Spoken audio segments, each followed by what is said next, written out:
चलिए पुनः हम आगे जो अनुवाद का सिलसिला हम लोग दो वीडियो के माध्यम से देखिए कि पहले में काल की चर्चा किए थे, दूसरा में पुरुष की चर्चा किए थे। अब तीसरा वीडियो में हम उस काल के सूत्र की चर्चा करना चाहेंगे कि जिसके माध्यम से आप सूत्र लगा पाएँ, क्रिया में आप कैसे सूत्र का प्रयोग कीजिएगा उसकी मैं परिचर्चा कर रहा हूँ। मुझे विश्वास है कि शायद आप ये वीडियो देखें तो आज ही अवश्य आप कहीं ना कहीं छोटा मोटा अनुवाद अवश्य बना सकते हैं। इसको ध्यान से देखा जाए तो हम बताए थे कि काल 5 प्रकार के होते हैं, वैसे 10 हैं लेकिन 5 की चर्चा किए थे। पहला लट लकार, तो लट लकार का सूत्र क्या आएगा इसकी हम पहले चर्चा कर लें। तो पहला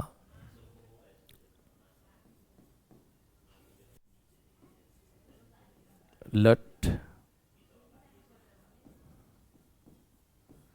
लकार, इसको कहते हैं वर्तमान काल।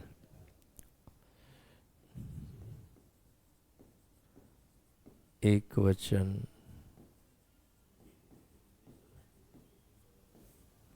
द्विवचन,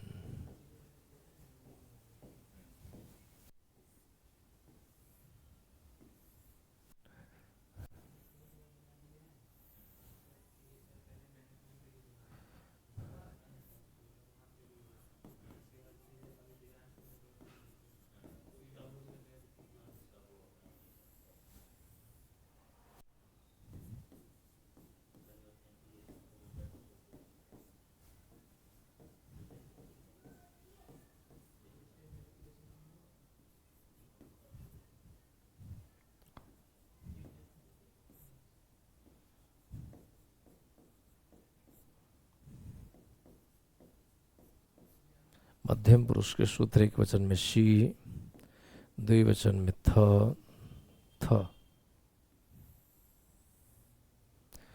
और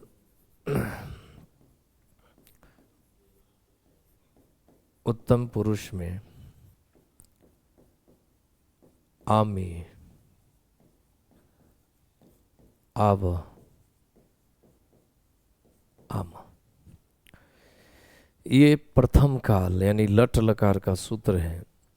प्रथम पुरुष के एक वचन में ती, द्विवचन में त, बहुवचन में अंति, मध्यम पुरुष के एक वचन में सी, द्विवचन में थ और बहुवचन में थ, और उत्तम पुरुष के एक वचन में आमी, द्विवचन में आव, आम। इसको अवश्य याद रखें, बिल्कुल मुझवानी याद रखें, कंठाग्र। ती तह अंति शी थ थ आमी आव आम, ती त अंति शी थ थ आमी आव आम। जब ये आपको याद होगा तो बड़ा ही आसान लगेगा, बड़ा ही रोचक लगेगा कि संस्कृत वाकई में बड़ा इजी है। जैसे हम इसको लगाएंगे कैसे, जब हम ये याद कर लेते हैं, मान लेते हैं पठ माने होता है, पठ एक धातु है, पठ माने होता है पढ़ना, पठ माने पढ़ना। अब पठ में हम ती जोड़ेंगे, प ठ प्लस ती। हलंत था, उस हलंत को बात हटाइए, हलंत पर हम चर्चा नहीं करना चाहते हैं, वो कैसे क्या होगा हम बाद में इस पर विशेष चर्चा करेंगे। पठ जो है ठ हलंत था, हलंत हटेगा और उसमें जब हम ती जोड़ेंगे तो इसके साथ बना पठ ती। इसका मतलब हो गया पढ़ता है, पढ़ता है। अगर हम उसी पठ में अगर हम त जोड़ दें, त जोड़ दें तो यह बनेगा पठ ता। अब उसी में अगर हम पठ में अंति जोड़ दें तब क्या बनेगा, प अठ। अ का कोई मात्रा नहीं होता इसलिए अ नहीं लिखाता है, ठ में ऑलरेडी अ चला गया इसलिए अ बिल्कुल हटा के चलेंगे।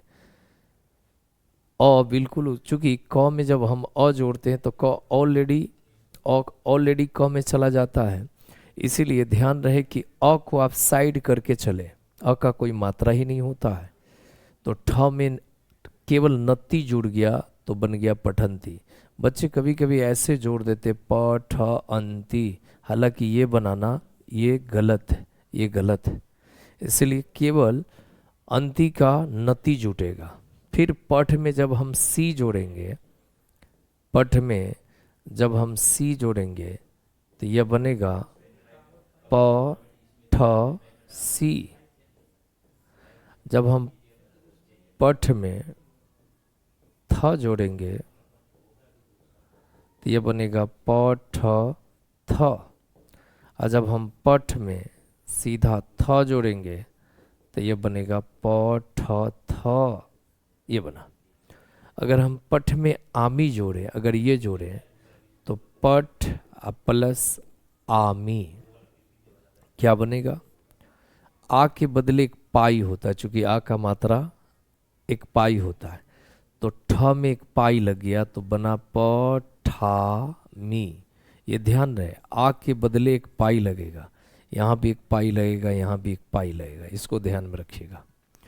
फिर पठ में आब जोड़ेंगे तब प ठ, और जब हम इसमें आब आवह जोड़ेंगे तो बनेगा प ठ में को पाई दिए ठा अव, पठावा।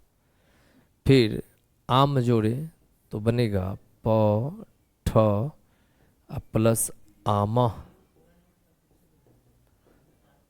तो बन गया प ठा अमा, ये बना। उसी तरह से अगर हम खाद में जोड़े तो आराम से बनेगा खादती, खादत, खादंती, खादसी, खादथ, खादत, खादामी, खदाव, खदाम। उसी तरह से वद में जोड़े तो वदती, वदत, वदंती, वदसी, वदत, वदत, वदामी, वदावन। मतलब इसीलिए संस्कृत बहुत आसान है। दुनिया का कोई भाषा नहीं है जो एक जोड़े और 50 हमारा अपना हो गया। हंस में जोड़ेंगे तो वही होगा हंसती, हंसता, हंसंती। लिख में जोड़ेंगे लिखती, लिखता, लिखंती। पत में जोड़ेंगे तो पतती, पतता, पतंती। रुद में जोड़ेंगे रुदती, रुदता, रुदंती। एक से काम आराम से चलेगा। अब चलिए 2-4 हम धातु की बात कर ले। लट लकार पे अनुवाद हम बताना सिखाते हैं। 2-4 धातु ले लेते हैं, यहां ले लेते हैं। पठ माने पढ़ना, खाद माने खाना, वद माने बोलना, गच माने जाना, हंस माने हंसना, हंस माने हंसना। अब देखते हैं अनुवाद कैसे बनता है। जैसे मैं पढ़ता हूं, तुम खाते हो, राम जाता है। हम इसको बनाएंगे तो सबसे पहले हम बताए थे वही वाली विधि को आप याद रखें कि हम पॉइंट जानेंगे कि सबसे पहले ये कौन सा काल है। नंबर 1 वाला को देखिए, सबसे पहले हम जान ले कि ये काल कौन सा है। तो काल है वर्तमान काल। कौन सा पुरुष है, फिर पुरुष सा पहचानिए। तो पुरुष हो गया, पुरुष हो गया उत्तम पुरुष एक वचन। अब तीसरा नंबर में हम सूत्र जो हम अभी पढ़ाए हैं, सूत्र की चर्चा कर लें कि उत्तम पुरुष एक वचन में सूत्र क्या है। तो आप इस पे ध्यान लगाइए, वो भी वर्तमान काल में। तो वर्तमान काल है और उत्तम पुरुष के एक वचन में सूत्र आता है, उत्तम पुरुष एक वचन में सूत्र आता है आमी। तो हम यहां सूत्र लिख लेंगे आमी। अब इसको हम सजाएंगे तो कैसे बनेगा, इसका हम यहां बना रहे हैं। तो मैं का हो जाएगा अहम, अहम माने मैं, चूंकि हम पढ़ाए थे पुरुष में। और पढ़ता, पठ माने पढ़ना होता है, तो हम यहाँ पठ लिख दिए, पठ माने पढ़ना। और सूत्र कहता है आमी, तो आ के बदले एक पाई लगेगा, ठा अमी। यानी कि आप बोलेंगे कि हाँ अहम पठामी, तो इसका मतलब हो गया कि मैं पढ़ता हूँ। कितना आसान है। हम इसके लिए क्या समझे? सबसे पहले समझना है हमको काल पहचानना, पुरुष, और इसके बाद जो काल और पुरुष होगा उसी के हिसाब से हमको सूत्र का चयन करना है। बस यही फॉर्मूला एक साधारण वाक्य बनाने के लिए। उसी तरह से हम दूसरा ले लें कि तुम खाते हो, तुम खाते हो, तो तुम खाते हो यहां लिख देते हैं